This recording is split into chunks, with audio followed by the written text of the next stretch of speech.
So I'm saying, how do I treat people? Do I see the value in them, or do I see them as a commodity, a means to an end? Because when you do that and you transact in life like that, that's use and abuse. Of course, yes. And then looking at your career path, and we mentioned earlier on that you were able to have that self-awareness to say, litigation is not for me. Yes. Did you know at the time what was for you? Because I know you love company law. Yes. You love creating structures for companies, and maybe we can get into a bit of that and tell people what your day-to-day looks like when it comes to that part of your career. Yes. So the pivoting to that, did you know at the time when you were pivoting that that's what you wanted, or is that something that just happened organically? So in my mind, I mentioned that I was trained to think that I need to study and get an education. So I got my LLB and I said, it's like having a matric. Everyone's got an LLB. Yes. So I took an opportunity. I took an opportunity to get my LLM in mercantile law. And so I was studying that part-time. Mercantile means business? Yes. Business law? That's correct. So I took a basket full of different modules. So I did tax, competition law, and advanced consumer protection. And I needed to do a research paper. So I did that over 2.5 years. And that's while I was working. So I would work during the day and part of the night. And then early hours in the morning, I would study. Again, sacrifice. Yes. Having a great relationship with pain.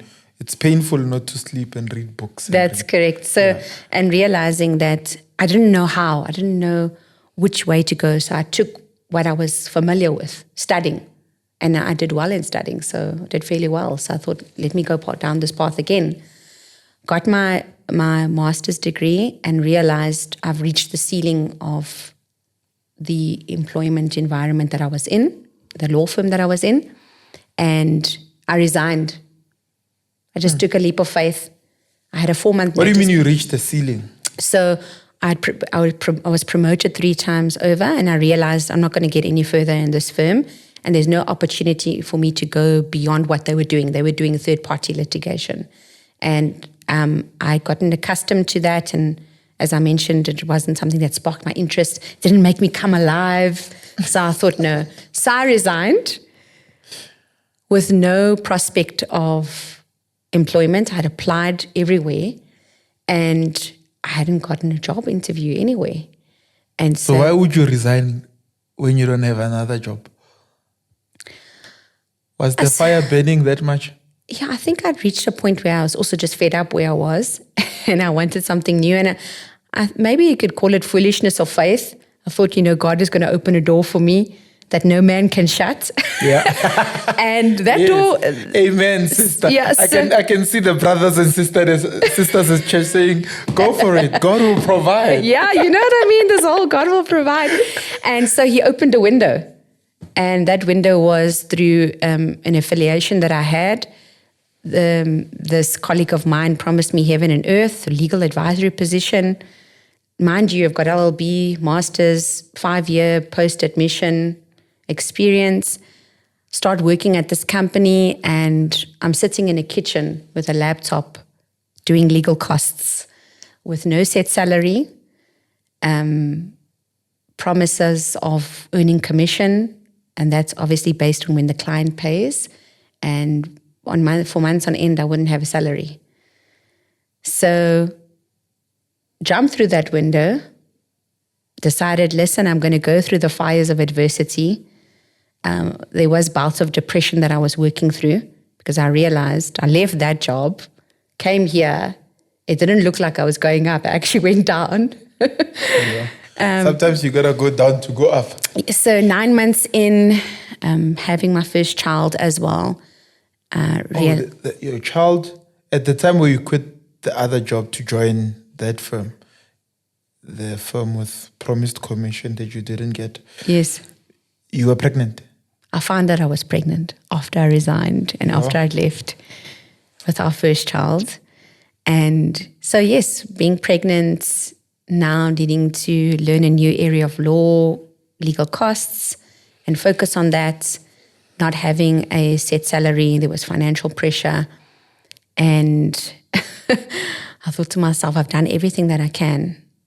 So went back to the drawing board, did my CV, was applying, praying, trying to see where I was never going to go back, because I thought, I don't want to go back, even though I left on good terms, because I believe not in burning bridges. Don't burn bridges. There can be confrontation and conflict, but there's no need to burn bridges. You can have difference of opinion. You can have issues that arise. So went through an agency and they secured an interview for me, a few interviews. And by then, having the dangled carrot and not having to taste it or cook it, I realized again, as I mentioned, knowing who you are and what you want and what you won't accept. Life had shown me. People make promises all the time. Are they going to deliver? Not all the time. Is it going to materialize the way you want it? No. So I learned everything that I could. So you needed to learn that lesson. I needed to learn that lesson.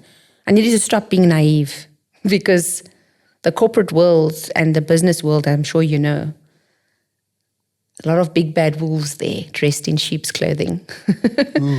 So that wasn't a pleasant experience for me, but I thought I'm going to learn everything that I need to learn. Got textbooks, went through the textbooks on taxations, costs. I thought, let me not waste this opportunity. Did that. Finally got an interview to come and work here.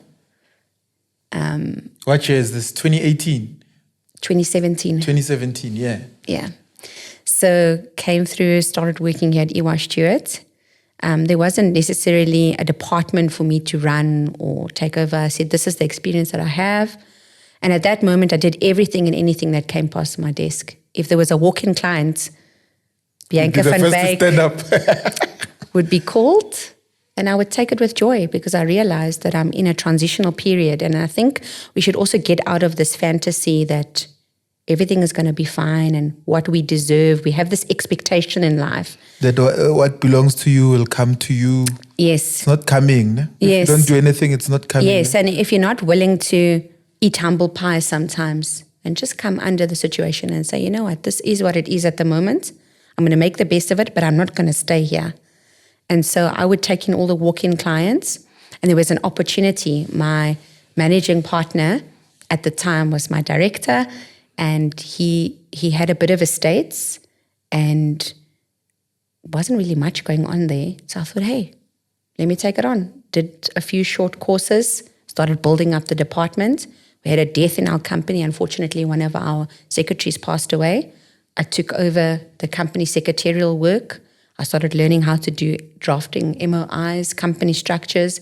Every meeting that my managing partner went to, I asked him if I could join, just to learn. And most of the time it was in Afrikaans. And guess what? I understood the meetings because I learned Afrikaans in the previous workplace.